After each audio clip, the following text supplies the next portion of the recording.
அதாவது ரொபோட்டிக் சர்ஜரின்றது வந்து அதோடைய இப்போ நம்ம சொன்ன மாதிரி அந்த அந்த இன்ஸ்ட்ருமெண்ட்ஸை பற்றி உங்கள்கிட்ட சொல்லிட்டு இருந்தேன். அந்த ஆர்ம்ஸ் அங்கே பொருத்தியிருப்போம்னு சொல்லிட்டு அதில் சிசரு அப்படி கிராஸ்பர்ஸ்னு எல்லா நிறைய இன்ஸ்ட்ருமெண்ட்ஸ் நம்ம ஓப்பன் இன்ஸ்ட்ருமெண்ட்டில் இருக்கிற ஆல்மோஸ்ட் எல்லா இன்ஸ்ட்ருமெண்ட்டுமே அதில் இருக்கும்.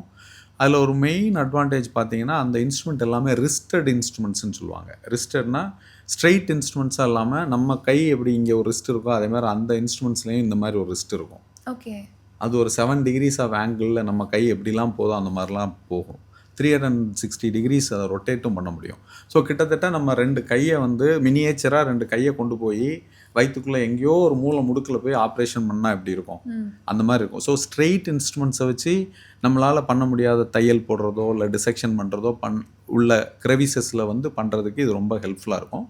அந்த ரொபாட்டிக் சர்ஜரி வந்தப்போ அவங்க வந்து அதை வந்து யூராலஜிக்கல் ப்ரொசீஜர்ஸ் எஸ்பெஷலி ப்ராஸ்டேட் கேன்சர்ஸ்னு ஜென்ஸுக்கு வந்து வயதானவங்களுக்கு வர மாதிரியான அது ஒரு ப்ராஸ்டேட்டில் உள்ள ஒரு ப்ராப்ளம். வயதானவங்களுக்கு சில நேரம் கொஞ்சம் கம்மி வயசுக்காரங்களுக்கும் வரலாம். ஸோ அதிலெல்லாம் வந்து நரம்புகளை வந்து நான் உங்கள்கிட்ட சொல்கிறப்ப சொல்லியிருந்தேன், ஒரு ஹேர் அளவுக்கு இருக்கக்கூடிய நரம்புகள்லாம் இருக்கும் அதில். அதை நம்ம ப்ரிசர்வ் பண்ணணும். அதை ப்ரிசர்வ் பண்ணால் தான் அவங்களுடைய ஆண்மைத்தன்மை வந்து தக்க வைக்கப்படும்.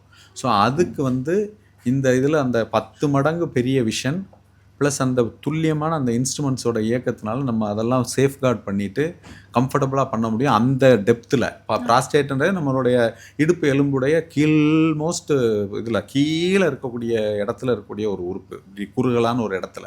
ஸோ அதில் வந்து இந்த இன்ஸ்ட்ருமெண்ட்ஸோட பங்களிப்பு ரொம்ப இருக்கும்.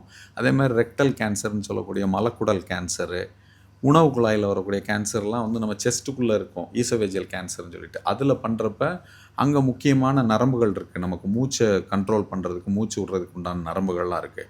அதெல்லாம் வந்து நம்ம சிறப்பாக வந்து எந்த விதமான கஷ்டமும் இல்லாமல் பேஷண்ட்டுக்கு எந்த விதமான பாதிப்பு வராத மாதிரி பண்ணுறதுக்கெலாம் வந்து இந்த இன்ஸ்ட்ருமெண்ட்ஸ் ரொம்ப ஹெல்ப்ஃபுல்லாக இருக்கும்.